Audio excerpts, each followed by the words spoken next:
Okay, so here, what we're going to do is a service and a carb change on an FS46.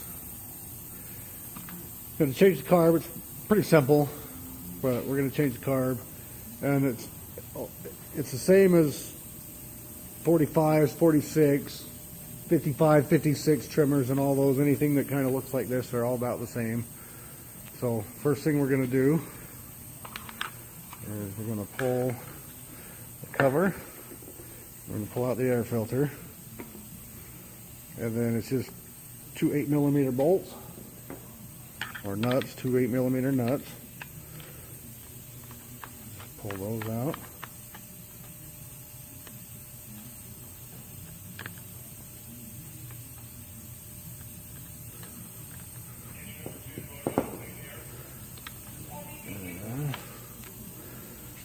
Here.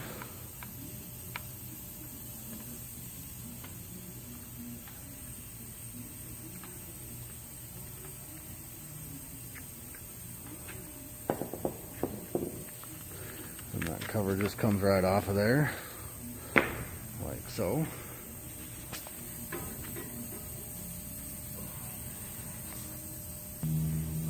Next thing you do, you just pull off the fuel lines.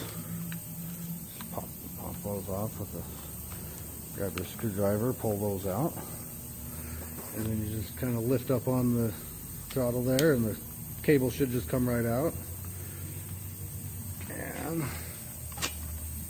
slide it right off, and your carb's off. It's pretty simple. But while we're here, we're going to also change out the fuel filter, since this is how you change out a fuel filter anyway on these. So what you do, you have to pull this out. Just grab it, pop it out like that. And then you'll just change out your fuel filter while you're here. You just pop that out.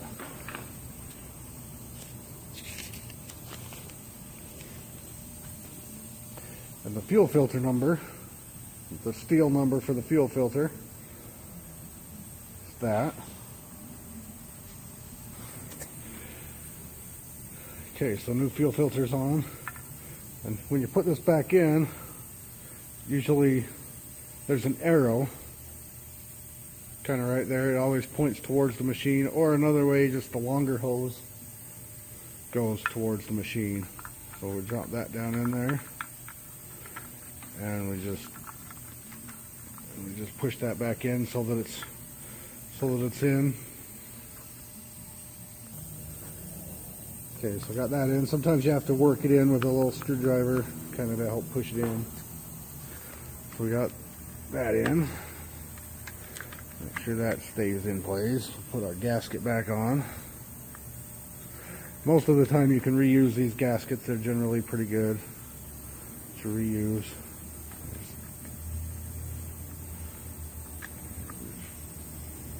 Fuel lines out of the way.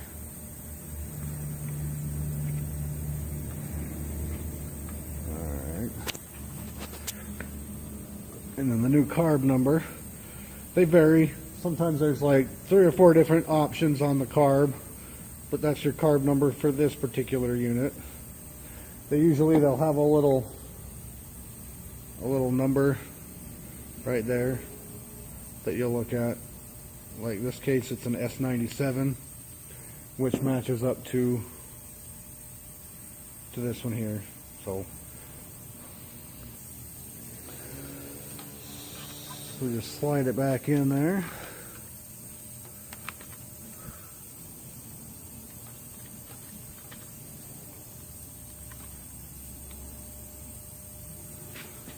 Long hose goes on top. Shorter hose goes on the bottom one. Like so. And then to get this, you need to use 2 hands, but you just flip the throttle up, and then you just kind of fish the cable up in there. Okay, so we got that back in place. Everything's working properly.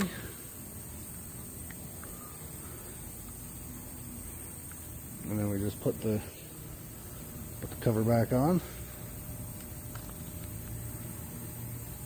Put the two nuts back in, air filter back in.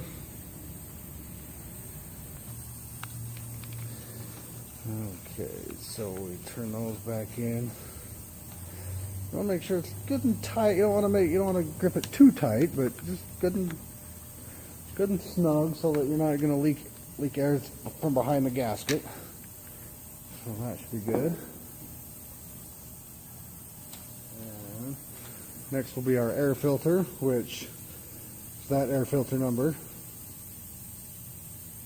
And that same air filter should go on all of the 45, 46, 55, 56, all those type of units. That should be the same air filter number. So we'll just tuck that up in there like that. And then we'll put our cover back on.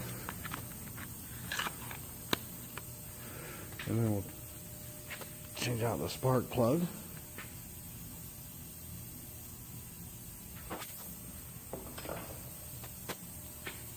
Which you just use your scrunch for. And if you don't have a scrunch, it's just a 19 millimeter or a 3/4 spark plug socket, or just a socket. Spark plug sockets work better, but so change that out. And the spark plug number for that is usually it'll call for a Bosch WSR 6F. It's usually the spark plug I'll use, which that guy right there. Just throw that in there.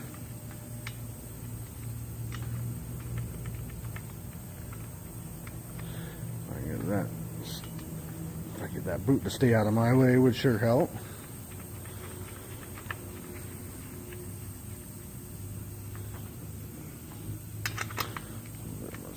Tighten that up. And the next thing you'll want to do, you'll want to check the spark arrestor, which is just screws into the muffler there. It's typically a 15 millimeter.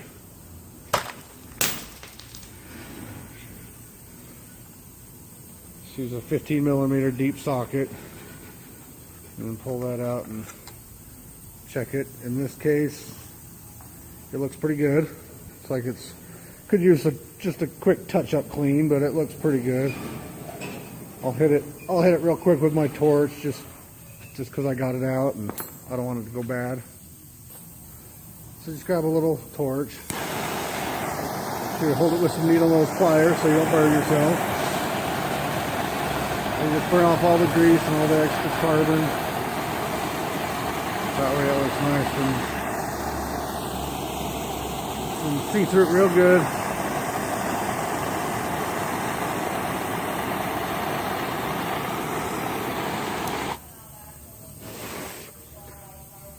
Sometimes they get a lot worse than that, and if it gets too bad, it causes your unit to not rev up very good.